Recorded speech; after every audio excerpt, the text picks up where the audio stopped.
اعبدوا ربكم الذي خلقكم والذين من قبلكم لعلكم تتقون الذي جعل لكم الأرض فراشا والسماء بناء وأنزل من السماء ماء فأخرج به من الثمرات رزقا لكم فلا تجعلوا لله أندادا وأنتم تعلمون وإن كنتم في ريب مما نزلنا على عبدنا فأتوا بسورة من مثله وادعوا شهداءكم من دون الله إن كنتم صادقين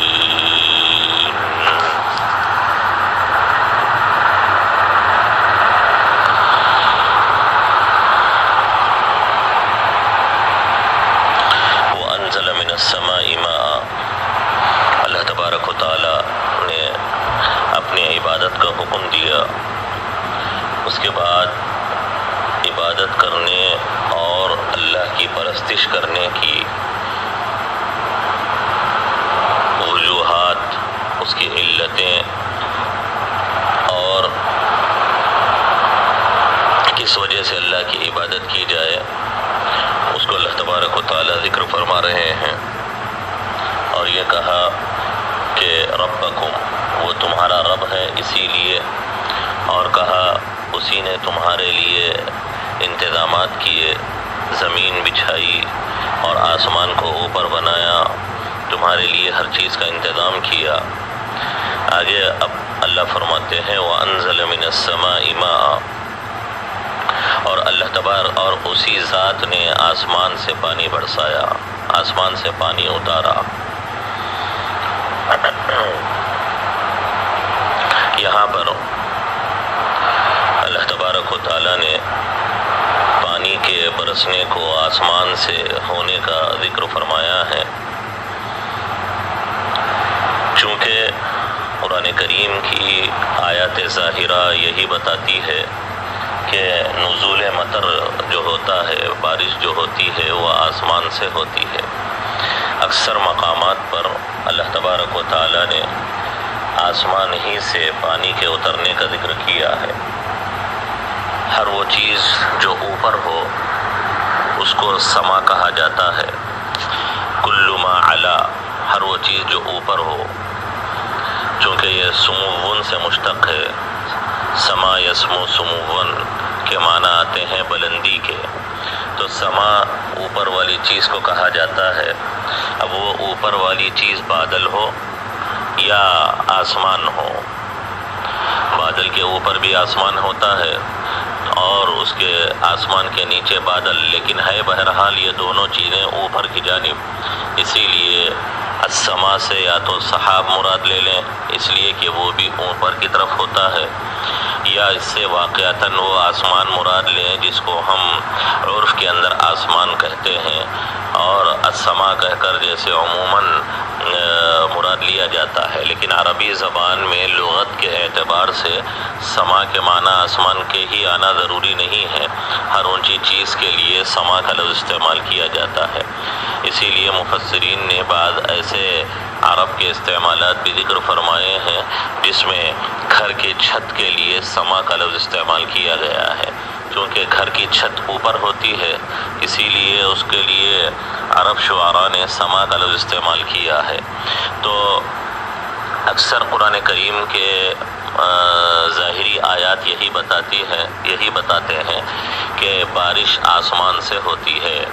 اور یہ بادل تو ایک اس کے نیچے ایک ذریعہ ہے، لیکن بارش کے قطرات جو بادل میں آتے ہیں وہ بھی آسمان ہی سے اتر کر آتے ہیں۔ اگرچہ بعض حضرات علماء کا اور اسی طرح محققین کا اور اسی طرح بعض سائنسدانوں کا یہ خیال ہے کہ بارش جو ہوتی ہے وہ اصل میں نیچے ہی سے ہوتی ہے، یعنی آسمان ہی سے، وہ زمین ہی سے پانی کے بخارات اور پانی کے بھاپ اٹھتے ہیں اور وہی جا کر بادل کی شکل اختیار کرتے ہیں، پھر وہیں سے بارش برستی ہے اور پانی اترتا ہے۔ یہ بعض لوگوں کی تحقیق ہے، تب بھی یہ آیت کے خلاف نہیں ہے۔ آیت کہتی ہے کہ آسمان سے بارش برستی ہے، تو حضرات علماء نے یہ بات کہی ہے کہ چاہے ہم یہ مانیں کہ اللہ تبارک و تعالی آسمان میں پانی کا انتظام کر رکھے ہیں، آسمان سے جتنی مقدار میں ہونا ہوتا ہے بادل تک بارش کے قطرات اتار دیتے ہیں، پھر اس کے بعد بادل کے ذریعے زمین پر بارش اترتی ہے۔ یہ کہیں، چاہے ہم یہ کہیں کہ بارش کی اصل حقیقت بھی یہ ہے کہ نیچے سے زمین کے پانی کے اندر سے بھاپ اور بخارات اٹھتے ہیں اور وہ اوپر جا کر بادل کی شکل اختیار کرتے ہیں، تب بھی اس کا تعلق آسمان ہی سے ہوگا، اس لیے کہ جو ہے ان بھاپوں کو اٹھانے والے اور ان کو ہانک کر لے کر اوپر کی طرف جانے والے ہوائیں ہی ہوتی ہے جو آسمان کی جانب سے چلتی ہے۔ یعنی اگر ہم یہ مان لیں کہ بارش آسمان سے نہیں بلکہ زمین ہی سے اوپر کی طرف جا کر پھر اوپر سے نیچے آتے ہیں، تب بھی اس کا تعلق اوپر ہی سے رہے گا، اس لیے کہ ان بھاپوں کو اور پانی کے بخارات کو اوپر کی طرف لے جانے والی چیز ہوا ہوتی ہے، اور ہوا کہاں سے چلتی ہے؟ آسمان اور اوپر کی جانب سے چلتی ہے۔ لہذا یہ تحقیق جو نئی تحقیق ہے لوگوں نے بتائی ہے کہ بخارات اٹھتے ہیں اور اس سے بادل کی شکل پیدا ہوتی ہے اور اس سے بارش کے قطرات اترتے ہیں، تب بھی ہم یہی کہیں گے کہ ہوائیں چونکہ آسمان سے چلتی ہے اور وہ ہوائیں آسمان سے چل کر ہی وہ پانی کے بخارات کو اور بھاپ کو اوپر کی طرف لے جاتے ہیں۔ لہذا من السما کہنا یہ تحقیق کے اور اسی طرح جو ہے جدید جو انکشافات ہو رہے ہیں اس کے خلاف نہیں ہے، اتنی بات طے ہے۔ تو اللہ تبارک و تعالیٰ نے بات بتائی، آسمان سے اسی ذات نے پانی اتارا، پانی اتارا، فأخرج به من الثمرات، پھر اس پانی کے ذریعے اللہ نے پھل نکالے۔ اب یہاں یہ بات ہے کہ اللہ نے آسمان سے پانی اتار کر اس پانی سے زمین کے اندر سے اللہ نے پھلواریاں نکالی ہے۔ ہم اہل سنہ والجماعہ جو ہے وہ ایک مسئلے میں جس کا ذکر ابھی آنے والا ہے بڑا معتدل عقیدہ رکھتے ہیں، اس لیے کہ زمین کے اندر سے پھلوں کا نکالنا اور وہ انسانوں اور جانوروں کے لیے روزی کا ذریعہ اس کا بننا، یہ چیزیں ایسی ہے کہ جس کے سلسلے میں لوگ افراط و تفریط کا شکار ہے۔ بعض دنیا کے اندر ایسے لوگ ہیں جو فطری اور قدرتی طور پر ایک نظام دنیا کے اندر چل رہا ہے جس کے بارے میں ان کا ماننا ہے کہ خدا وغیرہ نہیں ہے، جس کو ہم منکرین خدا ایتھسٹ کہتے ہیں۔ وہ لوگ یہ مانتے ہیں کہ کسی ذات کا اس میں کوئی دخل یا کسی ذات کا اس میں کوئی ہاتھ نہیں ہے، بس ایک فطرت ہے، ایک نیچرل طریقے سے دنیا اور اس کا نظام ایک چل رہا ہے، لہذا بارش برستی ہے اور اندر سے پھلواریاں نکلتی ہے۔ تو ایسے لوگوں نے یہ بات کہی کہ فأخرج به من الثمرات، بارش کے ذریعے نکالا اندر سے پھلوں کو، تو اس کا مطلب یہ لیتے ہیں کہ اندر پھل تھے پھر اندر سے باہر نکالا، اخرجا نکالا، یعنی پانی کے اندر قدرت تھی اور زمین کے اندر طاقت اور صلاحیت تھی، لہذا پانی نے اپنا کام کیا، زمین نے اپنا کام کیا، خدا نے بس اس کو باہر نکالا، بس یہ مطلب ہے۔ اللہ تبارک و تعالیٰ چونکہ یہاں لفظ آیا ہے اخرجا کا، تو ان لوگوں نے یہ سمجھ لیا کہ صرف جو ہے اندر سے باہر اللہ نے نکالا ہے، ورنہ اصل صلاحیت پانی کے اندر ہے اور اصل قابلیت وہ زمین کے اندر ہے، لہذا اصل قدرت پانی اور زمین میں انہوں نے تسلیم کیا اور اللہ کو صرف ایک جو ہے باہر نکالنے والا شمار کیا، نعوذ باللہ۔ چونکہ یہ لوگ خدا کو نہیں مانتے، خدا کی قدرت کو تسلیم نہیں کرتے، اور اس دنیا کے بارے میں یہ لوگوں کا عقیدہ ہے کہ دنیا بس ایک طریقے سے چل رہی ہے، اس کا کوئی چلانے والا نہیں ہے، یہ ایک نیچرل طریقے سے چل رہی ہے۔ اور بعض ایسے ایک طرف یہ خیال ہے لوگوں کا، اور بعض لوگوں پر جو ہے یوں کہیے کہ ایسا غلو اور ایسا مبالغہ ہے لوگوں میں کہ وہ لوگ کہتے ہیں کہ ساری چیزیں اللہ تبارک و تعالیٰ کی ہی قدرت سے ہے، یہ تو ہم بھی مانتے ہیں، اس سے کوئی انکار نہیں ہے، لیکن اسباب وغیرہ کچھ ہے ہی نہیں، اسباب کی کوئی حقیقت ہی نہیں ہے۔ اللہ نے اللہ نے پانی میں بھی کوئی قوت رکھی ہی نہیں ہے، اور اللہ نے سبب اس کو بنایا ہی نہیں ہے، اور زمین کے اندر بھی کوئی قوت اور قدرت ہے ہی نہیں، اور اس کے اندر بھی کوئی جو ہے قابلیت اللہ نے رکھی ہی نہیں ہے۔ اللہ تبارک و تعالیٰ جب چاہتے ہیں اور جب اللہ تبارک و تعالیٰ اسباب کا تحقق ہوتا ہے، اس وقت اللہ قدرت رکھتے ہیں۔ جیسے اب بارش برسی اور وہ زمین میں گئی، بارش کے قطرات اور پانی زمین کے اندر گئے اور پھر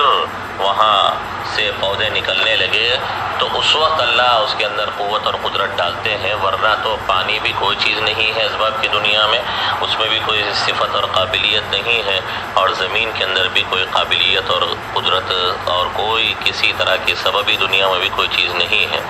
اسی لیے بعض ایسے لوگوں کا یہ ماننا ہے اور یہ عقیدہ ہے کہ اگر کوئی یہ کہتا ہے کہ اللہ نے پانی میں پیاس بجھانے کی صلاحیت رکھی ہے، کھانے میں پیٹ بھرنے کی اللہ نے قوت رکھی ہے، تو وہ لوگ کہتے ہیں کہ یہ آدمی فاسق و فاجر ہے، اس طرح عقیدہ رکھنے والا، اس لیے کہ اس نے پانی کے اندر قوت مان لیا، اس نے کھانے کے اندر قوت اور قدرت مان لیا۔ یعنی آپ یوں کہہ سکتے ہیں دوسرے الفاظ میں کہ پورے سلسلے اسباب کو معطل کیے ہوئے ہیں، پورے سلسلے اسباب کا انکار کرتے ہیں، اور یہ کہتے ہیں کہ جب پانی کے اندر فی نفس ہی کوئی قوت، کوئی قدرت، کوئی طاقت نہیں ہے، وہ جب پیٹ میں جائے گا تو اللہ اس میں قوت رکھتے ہیں۔ نتیجے کے اعتبار سے تو بات وہی صحیح ہے، لیکن یہ کہنا کہ اسباب کچھ ہے ہی نہیں اور اسباب میں اللہ نے کچھ رکھا ہی نہیں ہے، یہ عقیدہ اور اس طرح کا خیال بھی جو ہے دوسری طرف اہل سنہ کے معتدل عقیدے کے خلاف ہے۔ تو یہ بات ذہن میں رکھنا چاہیے کہ اللہ تبارک و تعالیٰ نے یہاں جو بات ذکر فرمائی کہ اللہ نے پانی کے ذریعے پھلواریاں زمین کے اندر سے نکالے ہیں تمہارے رزق کے لیے، تو اس میں دو باتوں کا خیال رکھنا ضروری ہے۔ ایک بات تو یہ کہ جو منکرین خدا اور ایتھسٹ اور اسی طرح جو ہے فطرت کو ماننے والے کہتے ہیں کہ اصل چیز پانی ہی ہے اور اصل چیز زمین ہی ہے اور انہی کے اندر قدرت و صلاحیت ہے، بس اللہ نے اخرجہ اندر سے باہر نکالا ہے۔ ہم اہل سنہ والجماعہ کہتے ہیں کہ اخرجہ کے معنی یہاں پر انشاء کے ہے، اللہ نے پیدا کیا ہے، ایسا نہیں ہے کہ وہ زمین کے اندر تھا تو اللہ نے اس کو نکالا ہو، ایسی بات نہیں ہے۔ اگر ایسا ہوتا کہ وہ زمین کے اندر تھا اور پھر اس کو باہر نکالا گیا ہے تو ایسا ہونا چاہیے تھا کہ کیا ہو، زمین کے اندر پھل پہلے سے ہی موجود ہو اور پھر اس کو باہر نکالا جائے۔ جیسے عام طور پر یہاں پر ان لوگوں نے کہا کہ اخرجہ کا لفظ بتاتا ہے کہ کیا ہے، یہاں پر ایک چیز اندر ہے اس کو باہر نکالا ہے، اسی لیے وہ لوگ یہ مانتے ہیں کہ یہاں پر اللہ نے پیدا کیا ہے، یہ معنی نہیں ہے، بلکہ یہاں پر یہ ہے کہ پانی نے اپنا اثر دکھایا اور مٹی اور زمین نے اپنا اثر دکھایا اور ان دونوں سے ایک پھل پیدا ہوا، بس اس کو اللہ نے باہر نکالا ہے۔ تو اگر یہ حقیقت مان لی جائے تھوڑی دیر کے لیے تو ایسا ہونا چاہیے تھا کہ پھل بھی زمین کے اندر پہلے ہی سے موجود ہو اور اللہ اس کو باہر نکالے ہوں۔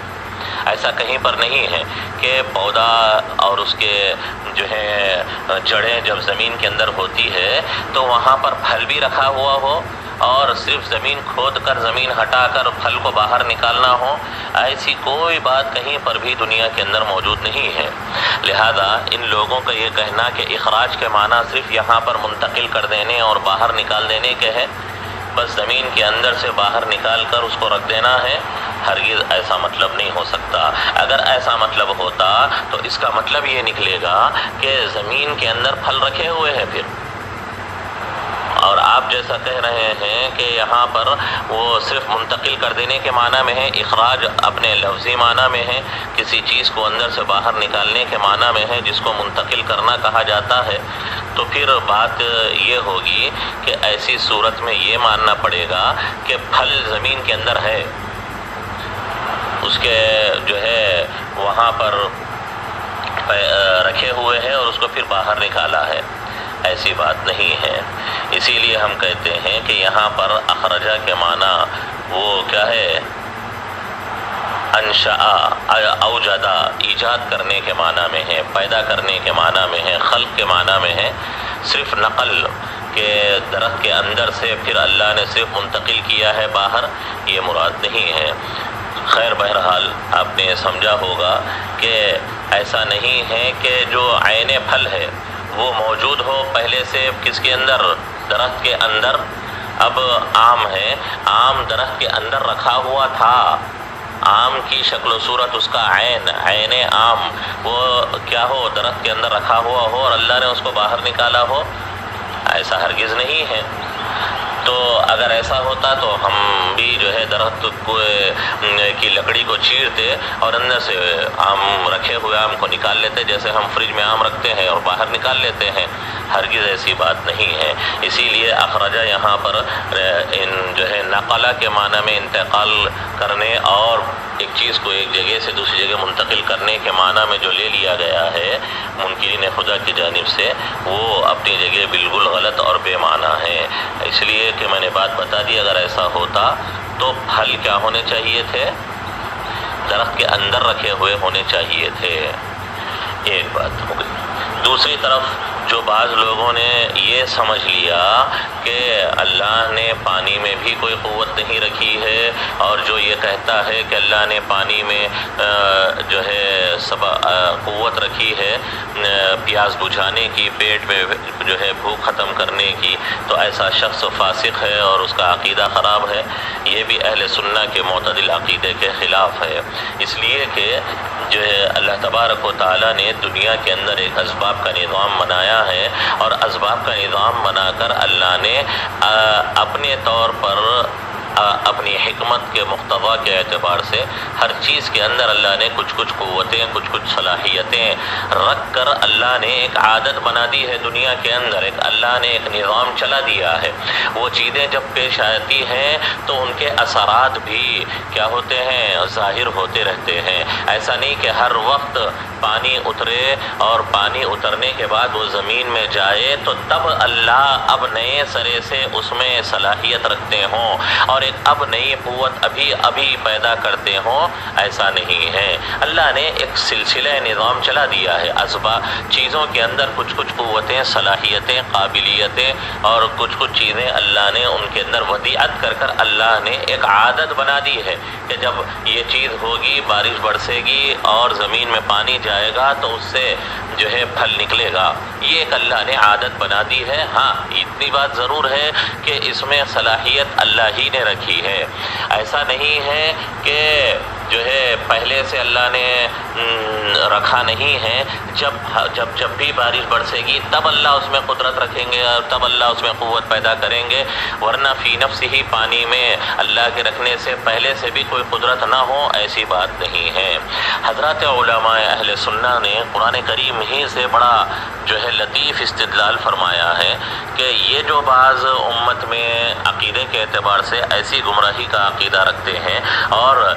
اللہ کی قدرت اور توحید میں اتنا غلو کرتے ہیں، کہتے ہیں کہ اسباب میں بھی قوت و قدرت ہے ہی نہیں، اور جو یہ کہتا ہے کہ اسباب میں قدرت ہے تو اس کو فسق و فجور سے اور گمراہی سے تعبیر کرتے ہیں۔ تو ان سے ذرا یہ پوچھا جائے کہ پھر اگر ایسی ہی بات ہے کہ اسباب میں کوئی قوت و طاقت ہے ہی نہیں، تو پھر اللہ تبارک و تعالیٰ نے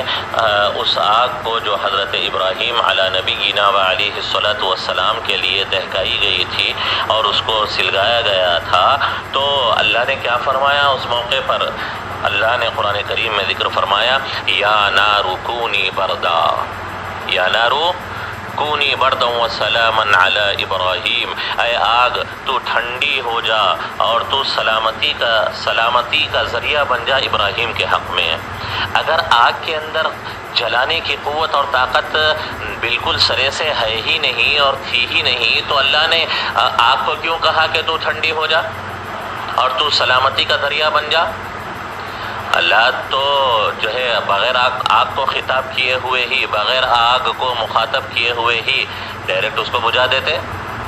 یہاں پر اللہ کا آگ کو خطاب کرنا اور آگ سے یہ کہنا یا نار کونی بردا، اے آگ تو ٹھنڈی ہو جا، یہ بتا رہا ہے کہ اس کے اندر صلاحیت ہے اور اللہ نے ہی اس کے اندر رکھی ہے اور اللہ کے حکم کے وہ تابع ہے، اور اللہ اس کو حکم دے رہے ہیں کہ تو اپنے مزاج کو اور اپنی فطرت کو ختم کر دے، چلانے کی قوت کو ختم کر دے ابراہیم کے حق میں۔ لہذا ایسی صورت میں اگر بات وہی ہوتی جو بعض اسلامی گمراہ فرقے کا ماننا ہے کہ اسباب میں کچھ چیز ہے ہی نہیں اور اللہ نے کچھ رکھا ہی نہیں ہے، اسباب کوئی چیز نہیں ہے، تو ایسی صورت میں جب یہ خطاب ہو گیا تھا تو آگ یہ کہتی کہ اللہ آپ نے میرے اندر جلانے کی کوئی چیز رکھی ہی نہیں اور آپ نے مجھے کچھ قوت و طاقت دی ہی نہیں، اور آپ مجھ سے کہہ رہے ہیں کہ میں سلامتی کا ذریعہ بن جاؤں، کیسے ہو جاؤں میں جبکہ میرے اندر کچھ ہے ہی نہیں؟ آگ یہ کہتی، جواب یہ آتا آگ کی جانب سے، لیکن آگ کے اندر قوت تھی، اللہ کا حکم ہوا، اس نے اپنی قوت کو ختم کر دیا ابراہیم کے حق میں اور اللہ کے حکم کو وہ جو ہے مان گئی۔ تو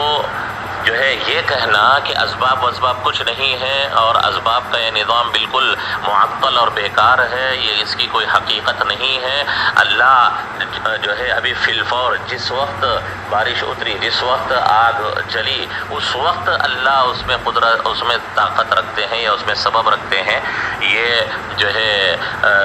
حس کے بھی خلاف ہے اور اسی طرح انسانی عقل اور فطرت اور اسی طرح عام انسان کے مشاہدے کے بھی خلاف ہے۔ اتنی بات تو بہرحال ضرور ہے، ہم بھی مانتے ہیں اور وہ لوگ بھی مانتے ہیں کہ ساری چیزوں میں قوت اور قدرت اللہ نے رکھی ہے، رکھنے والی ذات اللہ کی ہے، اتنی بات ضرور ہے، لیکن ہم یہ مانتے ہیں کہ اللہ نے ایک نظام بنا دیا ہے، قوت پہلے سے اللہ نے ودیعت کر دی ہے، چیزوں میں ایک ایک صلاحیت دے کر اللہ نے دنیا کے اندر ان کو چلتا کر دیا ہے، دنیا کے اندر بھیج دیا ہے۔ اب وہ ایک اللہ کے بنائے ہوئے عادت اور نظام کے مطابق وہ چیزیں چل رہی ہے، اور اللہ جب چاہیں ان سے ان کی قوت کو سلب کر لیں، ان کے اندر کے سبب کو اللہ ختم کر دیں، یہ اللہ کی مشیت اور اللہ کی مرضی ہے۔ لیکن ان لوگوں کا ماننا یہ ہے کہ نہیں، ایسا نہیں ہے، اسباب کچھ نہیں ہے، اسباب میں کچھ قوت طاقت ہے ہی نہیں پہلے سے، جس وقت وہ اثر کریں گے اس وقت اللہ اس میں اثر ڈالتے ہیں، ورنہ تو اسی لیے میں نے کہا کہ ان لوگوں کا یہ ماننا اور عقیدہ ہے کہ جو یہ مانتا ہے کہ پانی کے اندر پیاس بجھانے کی صلاحیت ہے تو ایسے شخص کو لوگ گمراہ کہتے ہیں، حالانکہ ہمارے عقیدے کے مطابق ایسا کوئی اس میں گمراہی کی بات نہیں ہے، اس لیے کہ ہم جو مانتے ہیں کہ پانی میں قوت ہے پیاس بجھانے کی، وہ اللہ کے رکھنے سے اور اللہ کا ایک سبب عادی بنا دینے سے، عادت اس کے اندر سبب اسی طرح پیدا کر بنا دینے کی وجہ سے ہوا ہے۔ تو خیر، اللہ تبارک و تعالیٰ کے سلسلے میں اتنی بات ضرور ہے کہ اللہ جب کسی چیز کو کن کہہ دیتے ہیں وہ ہو جاتی ہے، اور اسباب کے سلسلے میں ہمارا یہ بھی عقیدہ ہے کہ وما هم بضارین به من احد الا باذن اللہ، کہ اسباب کے اندر اللہ نے قوت و طاقت تو رکھ دی ہے، لیکن ان کی وہ طاقت و صلاحیت ذاتی نہیں ہے، اور ایسا نہیں ہے کہ وہ ہمیشہ اپنا اثر، اپنا سبب، اپنی قوت و طاقت ظاہر ہی کریں، نہیں. اسی لیے اللہ نے کیا فرمایا، وما هم بضارین به من احد. یہ چیزیں اور یہ لوگ اور جادو کے ذریعے لوگ کسی کو کوئی نقصان پہنچا ہی نہیں سکتے مگر جب تک کہ اللہ کی طرف سے اس میں اذن اور اجازت نہ ہو. تو لہذا ہمارا عقیدہ اس سلسلے میں بہت معتدل ہے، بہت درمیانہ روی اختیار کیے ہوئے ہے. ہم بالکل اسباب کی تاثیر کا بھی انکار نہیں کرتے اور یہ بھی نہیں کہتے کہ ہمیشہ اسباب ہی اثر انداز ہوتے ہیں اور اسباب کے پیچھے کوئی دوسری قوت یا اسباب اپنے اثر ظاہر کرنے میں کسی کے کنٹرول میں نہیں ہیں، وہ کسی کے ماتحت نہیں ہیں. ایسا بھی نہیں ہے. چونکہ خیر ان جیسی آیات ہی سے لوگ افراط و تفرید کا شکار ہوئے اور مختلف قسم کے جو ہے تعویلات اور مختلف قسم کے عقیدے لوگوں نے گھڑ لیے. اسی لیے اس سلسلے میں ہمارا معتدل عقیدہ ہم کو معلوم ہونا چاہیے کہ اسباب اللہ کے بنائے ہوئے ہیں، اسباب میں رکھی ہوئی قوت اللہ کی ہے اور اللہ نے سبب عادی بنا کر دنیا کے اندر ایک نظام چلا دیا ہے، وہ نظام چلتا ہے. ہاں، اللہ کو جس وقت اس سے قوت و طاقت ہٹانی ہوگی، اس کے اثر کو ختم کرنا ہوگا، اس کا سبب چھیننا ہوگا، اللہ ختم فرما دیں گے، ورنہ وہ اپنی عادت کے مطابق چلتے رہیں گے، عادت کے مطابق ان کا سلسلہ جاری رہے گا. اسی لیے ہمارا یہ کہنا کہ آسمان بارش برساتا ہے اور زمین پودا اگاتی ہے اور کھانا پیٹ بھرتا ہے اور پانی پیاس بجھاتا ہے، یہ کوئی گمراہی کی بات یا گمراہی کا عقیدہ یا گمراہی کا قول نہیں ہے. اس لیے کہ ہم یہ مانتے ہیں کہ اللہ ہی نے ان کے اندر قدرت رکھ کر ان کو دنیا کے اندر چلا دیا ہے. اس کی دلیل یہی ہے کہ اللہ نے آگ کو خطاب کیا اور کہا کہ یا نار کونی بردا وسلاما علی ابراہیم. اگر آگ میں احراق اور جلانے کی صلاحیت نہ ہوتی تو اللہ تبارک و تعالیٰ کا آگ کو کونی بردن کہنا یہ بالکل بے معنی رہ جاتا، بالکل بے معنی ہو جاتا اور بے حقیقت ہو جاتا. اور آگ اس کے جواب میں یہ کہتی کہ اللہ آپ نے میرے اندر کوئی قوت و طاقت پیدا ہی نہیں کی ہے تو میں کہاں سے ٹھنڈی بن جاؤں. خیر، تو بہرحال یہ ایک بات تھی جو عقیدے کے اعتبار سے اس ضمن میں ہم کو ذہن میں رکھنا ضروری تھا. تو اسی لیے میں نے کہا کہ اخرجہ کے معنی یہاں پر اوجدہ کے ہے کہ اللہ نے ایجاد کیا ہے، اللہ نے پیدا کیا ہے. ایسا نہیں ہے کہ اندر پھل تھے اور اللہ نے اس کو باہر نکالا ہے، ایسا بھی نہیں ہے. اچھا، اس کے بعد یہاں پر وَأَنزَلَ مِنَ السَّمَاءِ مَاءً، آسمان سے یا من، پہلا من جو آیا ہے یہاں پر من السماء میں، وہ من ابتدائیہ ہے، یعنی بارش کی ابتدا آسمان سے ہوئی ہے. اور اس کے بعد یہ جو ہے کیا ہے، من الثمرات میں جو دوسرا من آیا ہے وہ من راجح قول کے مطابق تبعیضیہ ہے، یعنی بعضیت کو بتانے کے لیے وہ من آیا ہوا ہے، بعضیت تبعیض. یعنی اللہ نے بارش کے ذریعے پھلوں میں سے کچھ پھل کو تمہارے لیے نکالا ہے، تمہاری روزی روٹی کے لیے. یعنی من تبعیضیہ ہے، اس لیے کہ اللہ نے اولاً تو پورا پانی نازل نہیں کیا ہے، جو جتنا آسمانوں میں ہے یا اللہ کے خزانوں میں جتنا پانی ہے ان تمام کو اللہ نے نہیں اتارا ہے، بلکہ بعض پانی کو اتارا ہے. اور ہر پانی سے اور ہر بارش کے قطرے سے کیا ہوتا ہو، وہ پھل بھی نکلتے ہوں، ایسا بھی نہیں ہے. اور ہر پھل انسان کے لیے روزی کا ذریعہ بنتا ہو، ایسا بھی نہیں ہے. بہت سارے پھل باہر آتے ہی نہیں ہیں، بہت سارے پھل روزی کا ذریعہ ہوتے ہی نہیں ہیں. اسی لیے حضرات مفسرین نے یہاں پر دوسرے من کو جو من الثمرات میں آیا ہے، اس من کو مفسرین نے تبعیضیہ مانا ہے، یعنی بعض کو بتانے کے لیے، بعضیت کو بتانے کے لیے پھلوں میں سے کچھ پھل کو تمہارے لیے روزی بنایا ہے دنیا کے اندر. اور یہاں پھل سے مراد عام ہے. عمومی طور پر لغت میں پھل جو ہے وہ درخت سے نکلنے والی چیز کو جو نتیجے کے طور پر نکلتی ہے، لغت میں اس کو پھل کہا جاتا ہے. لیکن عرف کے اندر پھل کہتے ہیں ہر ایسی چیز کو جو ہے نفع بخش ہو اور اپنی اصل چیز سے زائد نکل رہی ہو. یعنی کوئی چیز اصل ہو، اس سے زائد نفع کے طور پر جو چیز نکلتی ہے اس کو پھل کہا جاتا ہے. تو جیسے اولاد کو، ذریت کو بھی پھل کہا جاتا ہے کوئی کام آپ نے کیا، کہتے ہیں اس کا کیا ثمرہ رہا، یعنی اس کا کیا نتیجہ رہا، تو جو ہے یہ معنی میں پھل آتا ہے۔ تو ضروری نہیں ہے کہ کھائی جانے والی چیز ہی کے قبیل سے ہو، من الملبوسات یعنی پہنے جانے والی چیز کو بھی کہا جاتا ہے پھل، اس لیے کہ زمین سے کیا نکلتی ہے؟ روئی نکلتی ہے، اس روئی سے دھاگے بنائے جاتے ہیں، اس دھاگے سے انسان کے کپڑے بنائے جاتے ہیں۔ زمین سے جو ہے اللہ نے چارہ پیدا کیا، ان چاروں کو کھا کر وہ جانور پلتے ہیں، بڑھتے ہیں، اور ان جانوروں سے، ان کی کھالوں سے اور ان کے بالوں سے انسان کے کپڑے اور لباس بھی بنائے جاتے ہیں، وہ بھی جو ہے ثمرات ہی کے دائرے میں آئیں گے۔ ثمرات سے اگرچہ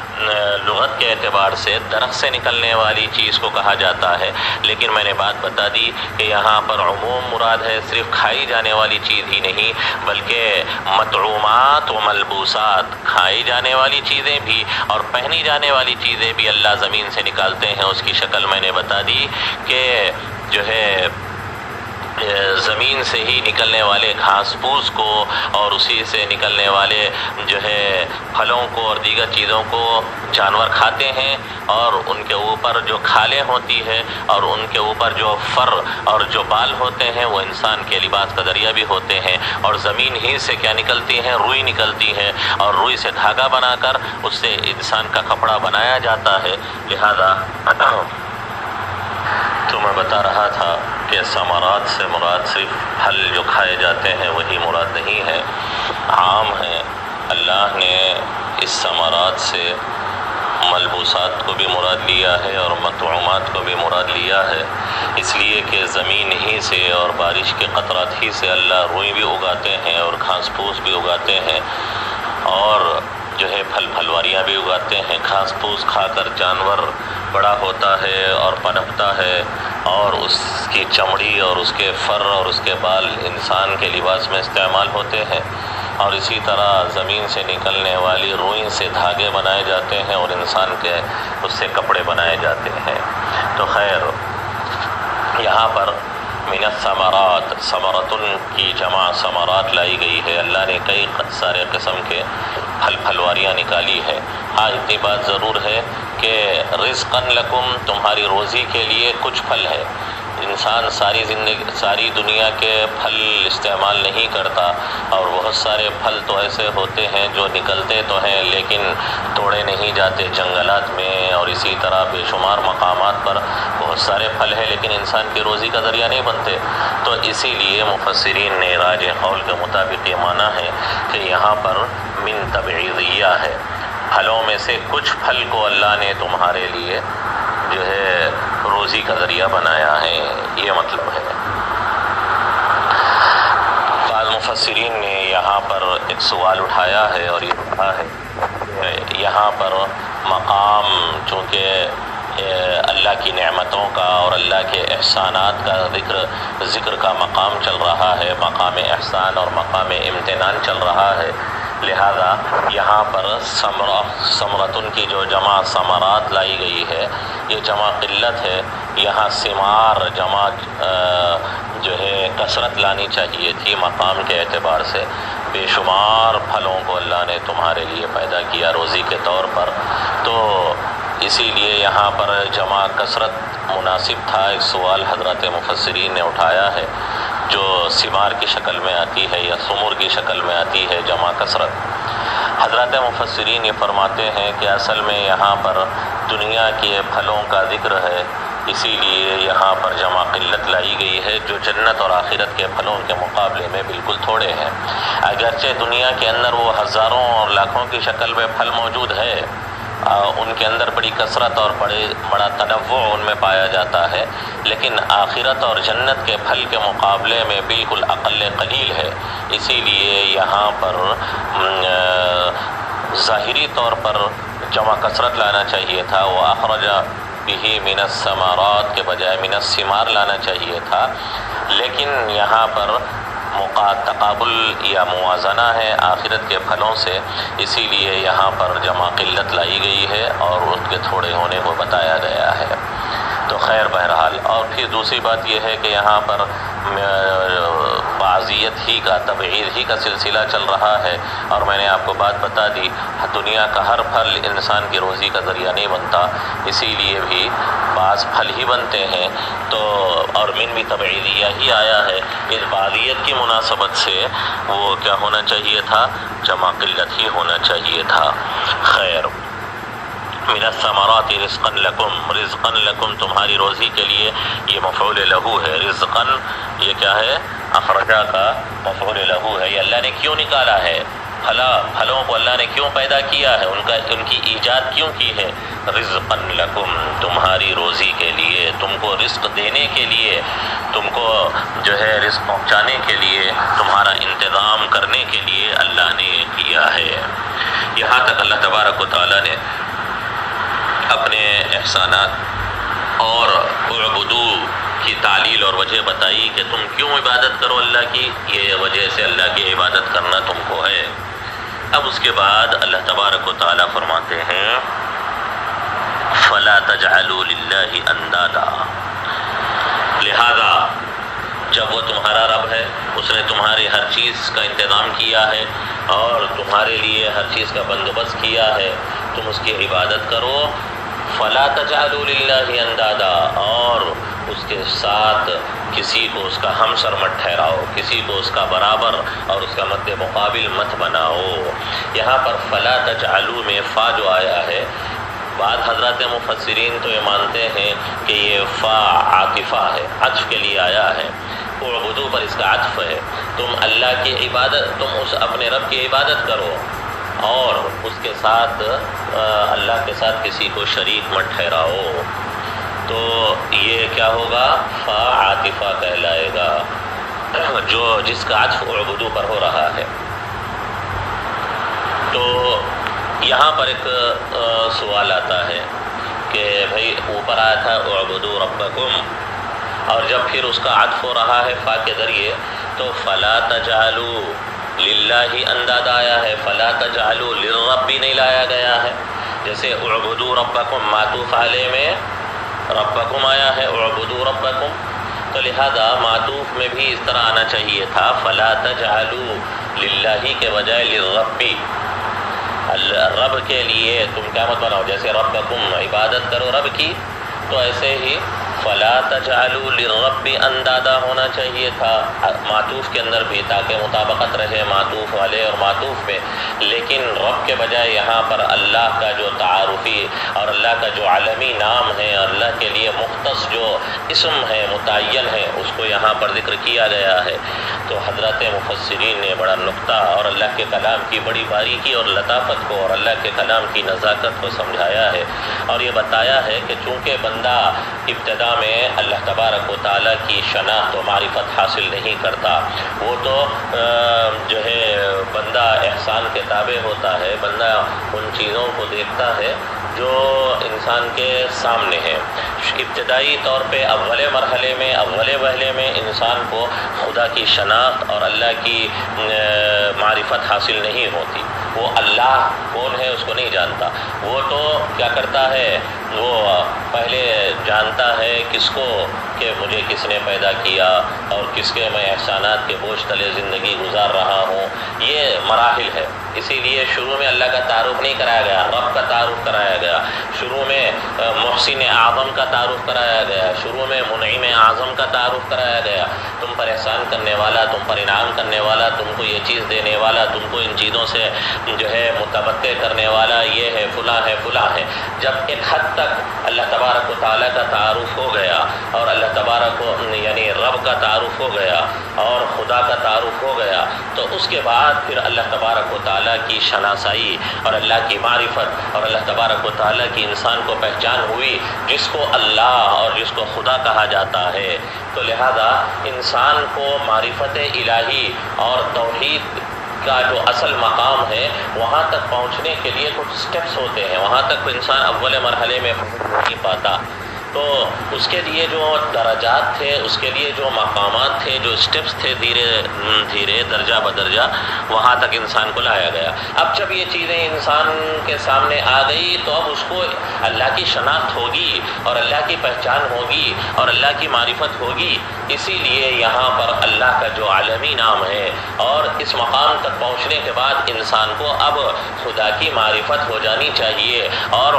خدا کی توحید مکمل اپنے انتہا کو اور اپنے اختتام کو پہنچ جانا چاہیے۔ اسی لیے یہاں پر اللہ لایا گیا ہے۔ شروع میں انسان جو ہے رب کے مکمل تعارف سے، اس کے مکمل جو ہے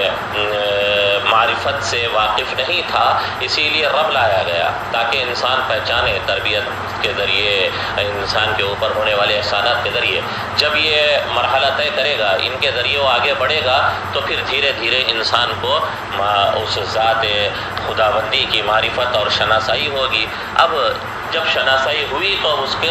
سامنے کیا کیا گیا؟ اس کا تعارفی اور اس کا عالمی اور اس کا جو مختص نام تھا، اس نام کا ذکر کیا گیا۔ تو خیر، اسی لیے یہاں پر فَلَا تَجْعَلُوا لِلَّهِ کہا گیا۔ اور جو ہے انسان کو شروع میں ہی کہا جاتا کہ بھائی تم کیا مت کرو، اللہ کے ساتھ شرک مت کرو۔ تو جب ابھی پہچانا ہی نہیں ہے، شناخت ہی نہیں ہوئی ہے، تو کیسے وہ جو ہے وہ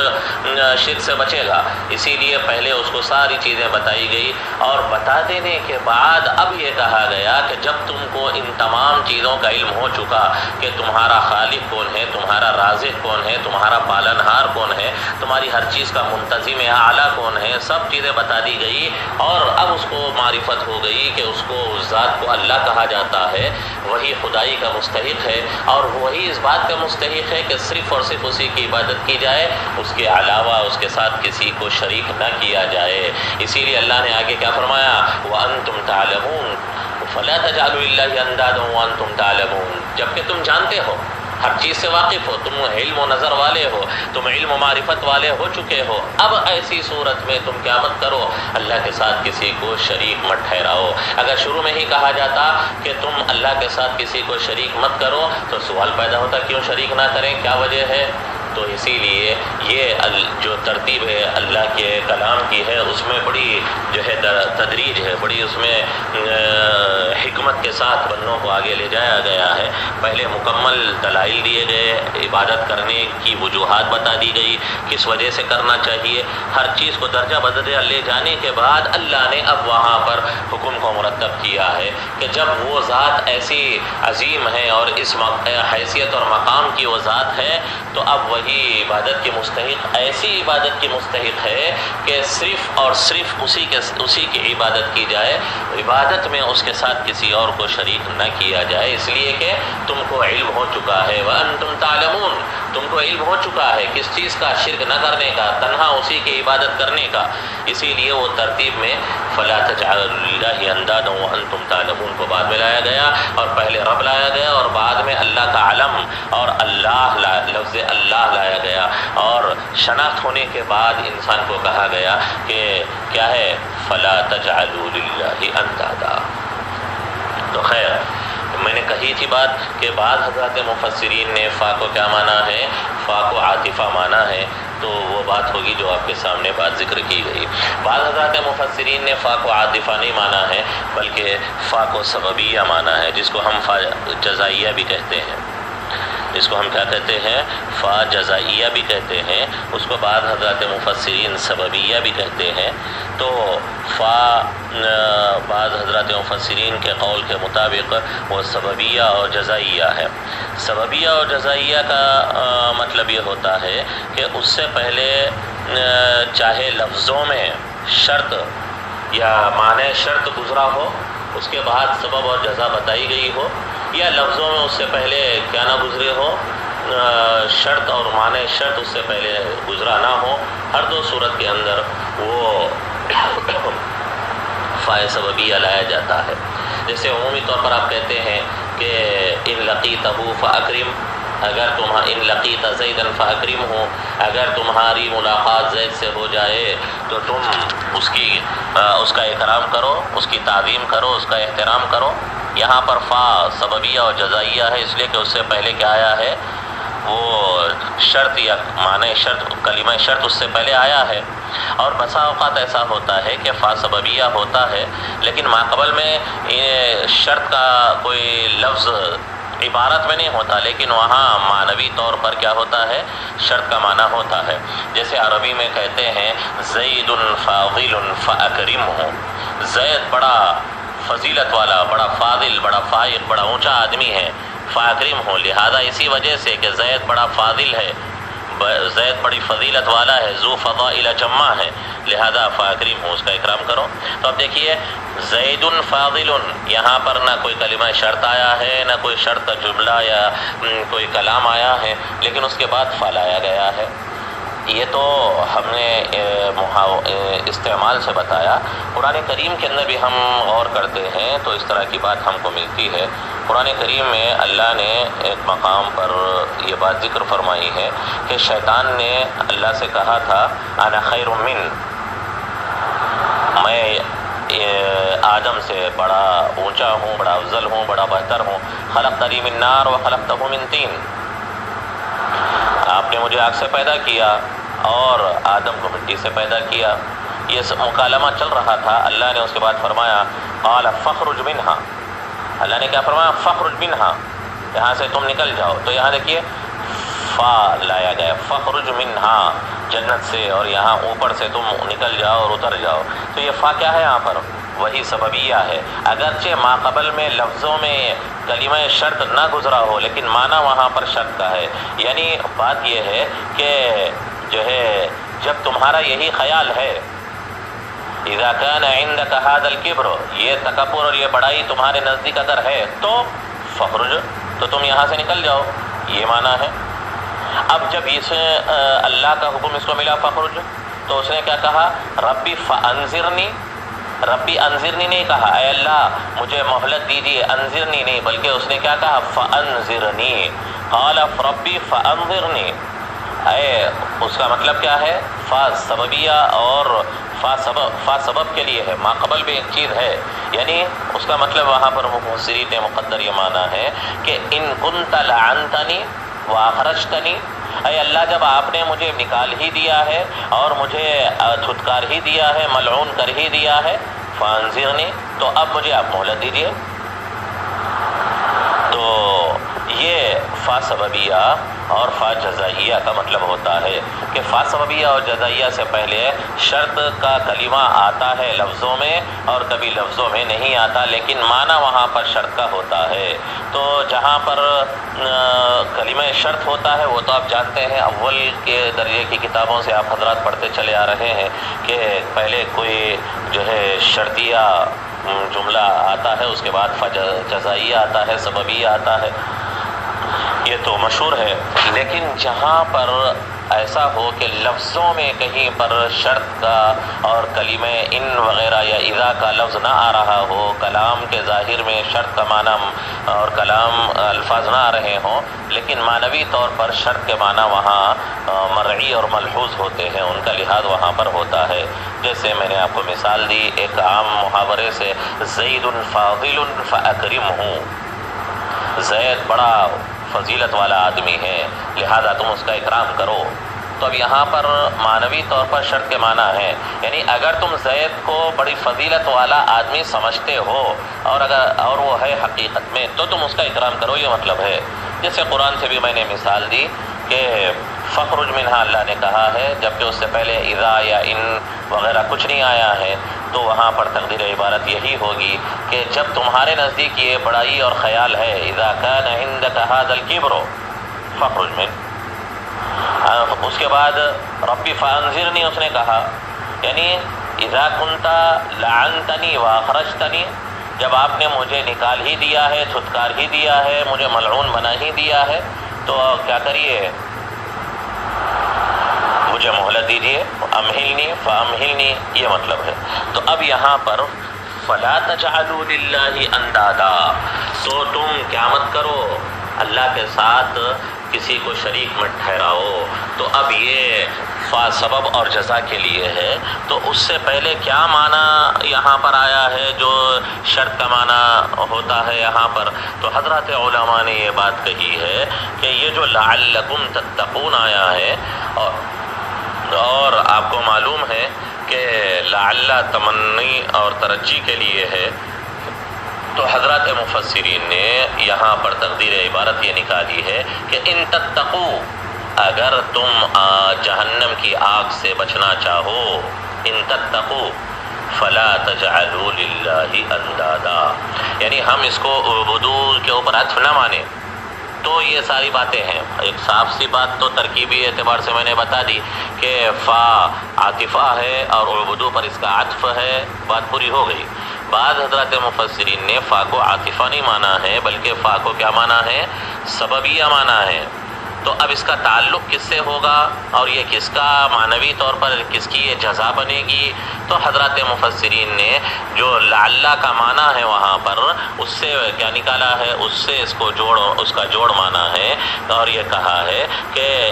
ان تتقو، اگر تم بچو اور پرہیز کرو اور تم بچنا چاہو، اگر تم تقوی اختیار کرو یا جہنم کی آگ سے بچو تو کیا کرو تم؟ فلا تجعلوا للہ اندادا، تو تم کیا مت کرو؟ اللہ کے ساتھ شریک مت کرو کسی کو. اچھا، یہاں تک یہ بات پوری ہوئی. آگے اللہ یہاں پر اس آیت میں اللہ فرماتے ہیں فلا تجعلوا للہ اندادا، اللہ کے لیے تم اس کے برابر اور ہمسر کسی کو مت ٹھہراؤ. انداد ندن کی جمع ہے، ندن کی جمع انداد. بعض کہتے ہیں کہ نہیں، ندیدن کی جمع ہے. جیسے یتیمن کی جمع ایتام آتی ہے، ایسے ہی ندیدن کی جمع انداد ہے. خیر بہرحال چاہے آپ اس کو ندن کی جمع مانے جیسا کہ مشہور ہے، بعض حضرات علماء لغویین اس کو ند کی جمع نہیں مانتے بلکہ ندیدن کی جمع مانتے ہیں. ندید کی جمع انداد، جیسے یتیم کی جمع ایتام آتی ہے. اچھا، اب ند کسے کہتے ہیں؟ تو دیکھیے عربی زبان میں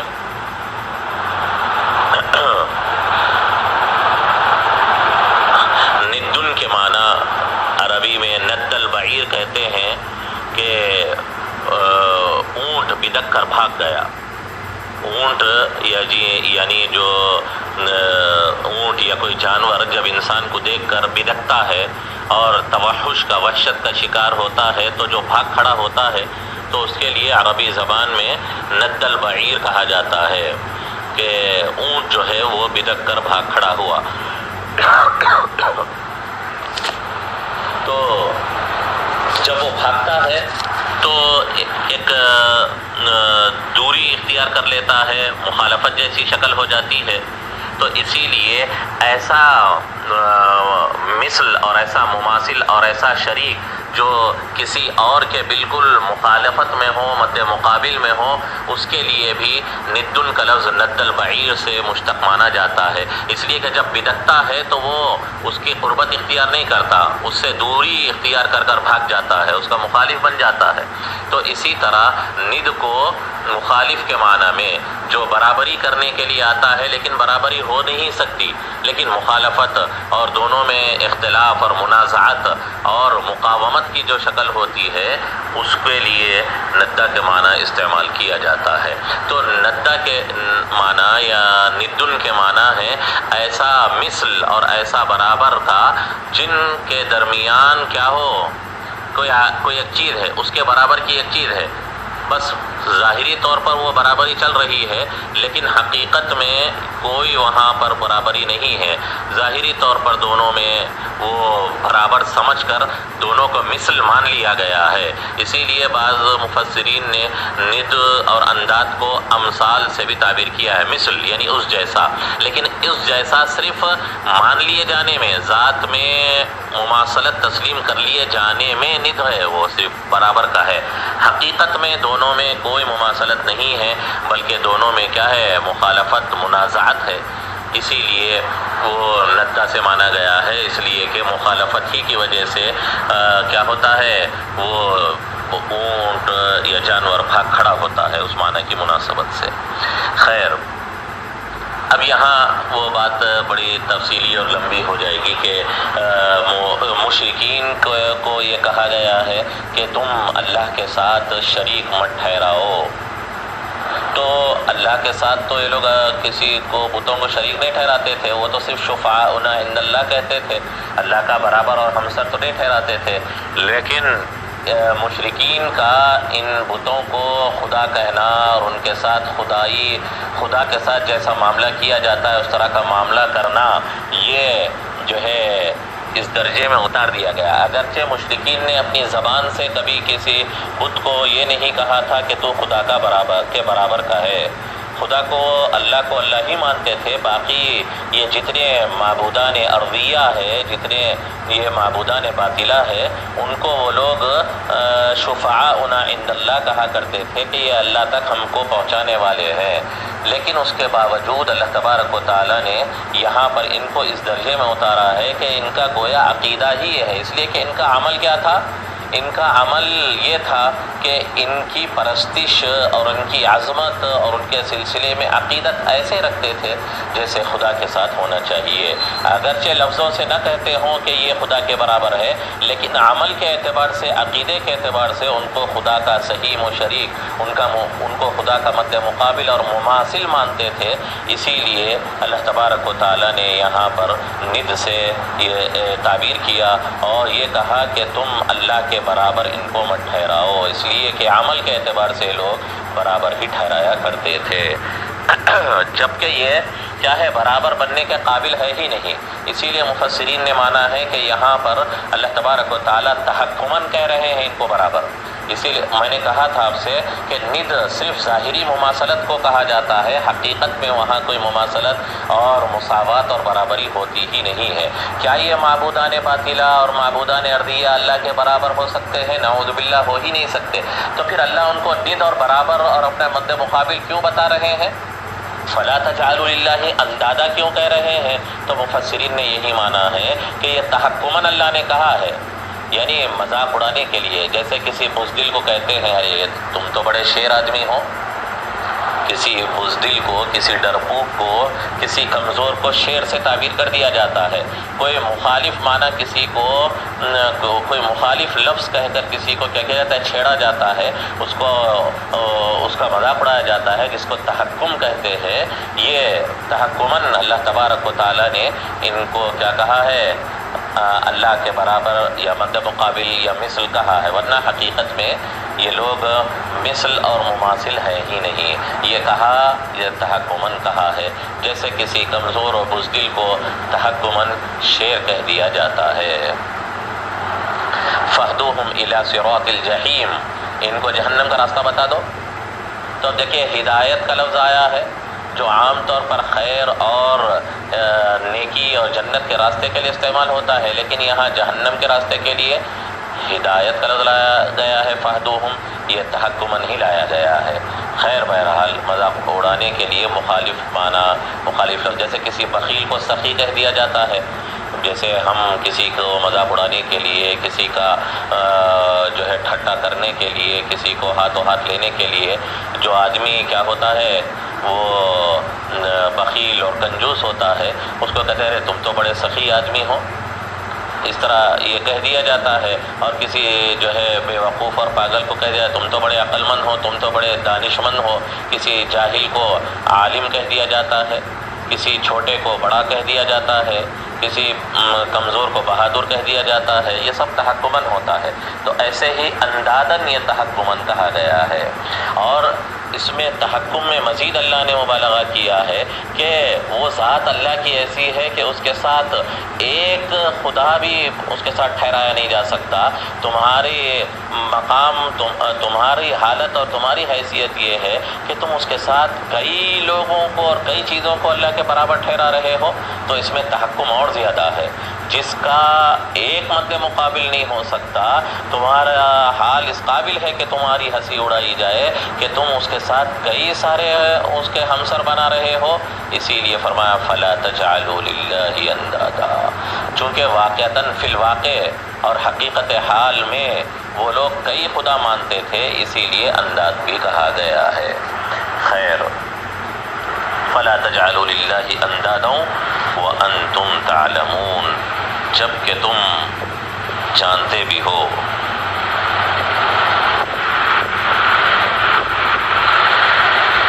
جبکہ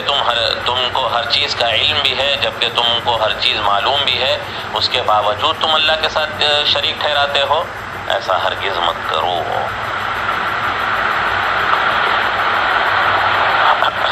اب دیکھیے اس کے بعد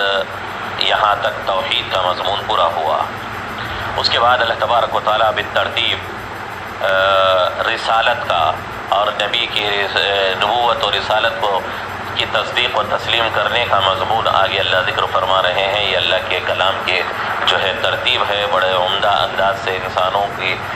کو سمجھانے اور انسانوں کی اصلاح کے لیے اللہ کلام کے سلسلے کو جو ہے مربوط کر لے کر چل رہے ہیں۔ آگے وَإِن كُنتُمْ فِي رَيْبٍ مِّمَّا نَزَّلْنَا عَلَىٰ عَبْدِنَا سے وہ اللہ کے نبی کی رسالت کا اور تصدیق کا ذکر آ رہا ہے، اس لیے کہ ہمارے پاس توحید کے بعد سب سے بڑا مقام اور سب سے بڑی چیز وہ تصدیق رسالت ہے۔ اسی لیے توحید کا ذکر ماقبل میں آ چکا، اللہ کی عبادت کا ذکر آ چکا، توحید والا مضمون پورا ہوا، تو اب یہاں سے تصدیق رسالت والا ذکر اور اس کا مضمون اور اس کا سلسلہ چل رہا ہے۔ اسی لیے مفسرین نے کہا ہے کہ التوحید والتصدیق توأمان، توحید و تصدیق دو کیا ہے؟ توأم ہیں، یعنی جڑوا چیزیں ہیں، جو جن میں سے دو لا ينفك احدهما عن الاخر، ایک دوسرے سے جدا نہیں ہو سکتا۔ توحید بغیر تصدیق کے اور تصدیق بغیر توحید کے رہ ہی نہیں سکتا۔ اسی لیے ہمارے کلمے میں لا الہ الا اللہ میں توحید ہے اور محمد رسول اللہ میں تصدیق ہے، لہذا یہ دونوں کیا ہے؟ توأمان ہے، دونوں جڑوا ہے، ایک دوسرے سے جڑے ہوئے ہیں، ایک کو دوسرے سے علیحدہ اور جدا نہیں کیا جا سکتا۔ اسی لیے جب توحید کا مضمون آ چکا تو فوری اس کے بعد اللہ تبارک و تعالیٰ نے تصدیق نبوت اور تصدیق رسالت کا ذکر کیا ہے، اور اس کے لیے ذریعہ تھا اور اس کے تصدیق رسالت کی بہت بڑی دلیل تھی قرآن کریم۔ اسی لیے قرآن کریم کا عنوان یہاں پر دیا گیا ہے۔ اگرچہ قرآن کریم کی تحدی اور چیلنج کا مضمون یہاں پر آ رہا ہے، لیکن اس کے ضمن میں اصل میں حقیقتاً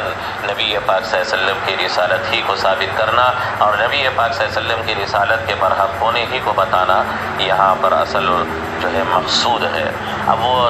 تصدیق رسالت اور تحدی اور چیلنج کا کیا مضمون آگے آ رہا ہے اور تحدی کس اعتبار سے ہوتی ہے، اس کی تفصیل جو ہے انشاءاللہ وہ ہماری اگلی نشست میں آ جائے گی، جس میں اعجاز قرآن کے اوپر اور کن چیزوں کی وجہ سے قرآن کریم